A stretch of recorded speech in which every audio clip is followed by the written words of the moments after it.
We tell ourselves a comforting lie when something ends. We say, "I just need closure," as if there's a final conversation, a perfect explanation, a clean ending that will suddenly make the pain disappear. But here's the truth most people never admit. Closure is not something you get. It's something you invent so you can stop feeling powerless. Because if closure were real, heartbreak wouldn't linger, grief wouldn't come in waves, and memories wouldn't ambush you years later over something as small as a song, a smell, or a quiet Sunday afternoon. Yet they do, not because you're weak, but because the human mind doesn't heal the way movies tell us it does. We grow up believing every story has an ending scene, a moment where everything is explained, where characters say the words that finally make sense of the pain. Real life doesn't work like that. In real life, people leave without explaining why. They change without warning. They love you deeply, and then suddenly don't. And your brain, desperate for order, starts searching for meaning. That's where the lie of closure begins. We think if we just understand why it happened, we'll be free. If we know what went wrong, we can finally let go. So we replay conversations. We analyze text messages. We imagine one last talk that would somehow fix everything inside us. But notice something important. Even when you do get answers, they rarely help, because the pain was never caused by confusion alone. It was caused by attachment. Your nervous system bonded to a future that no longer exists, and no explanation can resurrect that future. That's why closure feels so close yet never arrives. The mind says, "Once I understand, I'll be okay." But the body says, "I lost something I felt safe inside." And safety doesn't dissolve through logic. It dissolves through time, acceptance, and rebuilding trust with yourself. Here's the uncomfortable truth. What you're really asking for when you say you want closure isn't answers. It's relief from uncertainty. You want to know that the ending meant something, that you weren't foolish, that the love was real, that you didn't imagine the connection. Closure is a way to protect your identity. Because if there's no clear ending, the mind starts to wonder, was I ever truly loved? Did I matter? Was I replaceable? Those questions hurt more than the loss itself. So we chase closure, hoping it will silence them. But closure doesn't come from another person validating your pain.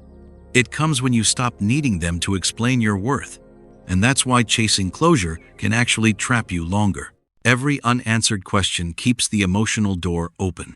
Every what if keeps your nervous system waiting. Every imagined conversation delays the real work, grieving what will never be. Because healing isn't about understanding the ending. It's about accepting that some chapters end mid-sentence. No warning, no apology, no resolution. And that doesn't make you broken. It makes you human. The biggest lie about closure is the idea that peace comes from knowing. Real peace comes from deciding. Deciding that you don't need every answer to move forward. Deciding that unanswered questions don't define your future. Deciding that the absence of explanation is not a reflection of your value. Think about this. If closure were something another person could give you, they would still have power over your emotional state. Your healing would depend on their honesty, maturity, or availability. That's not freedom. That's emotional dependence, disguised as self-awareness. True closure happens the moment you stop outsourcing your healing. When you stop waiting for a message that may never come. When you stop hoping they'll finally say the right words. When you accept that their silence is the answer, even if it's not the one you wanted. And yes, that acceptance hurts. Because it means mourning not just the person, but the version of yourself that existed with them.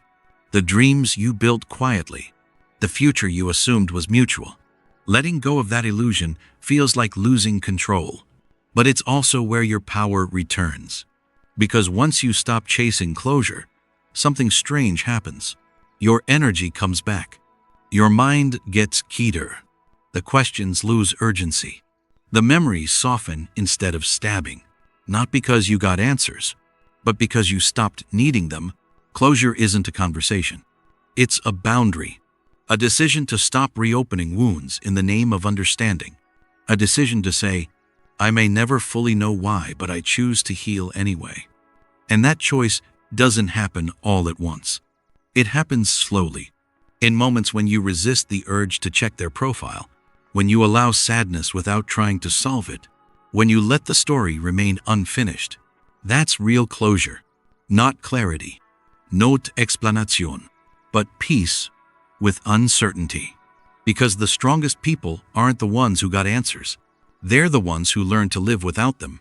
And when you finally stop waiting for closure, you realize something powerful. You were never meant to receive it.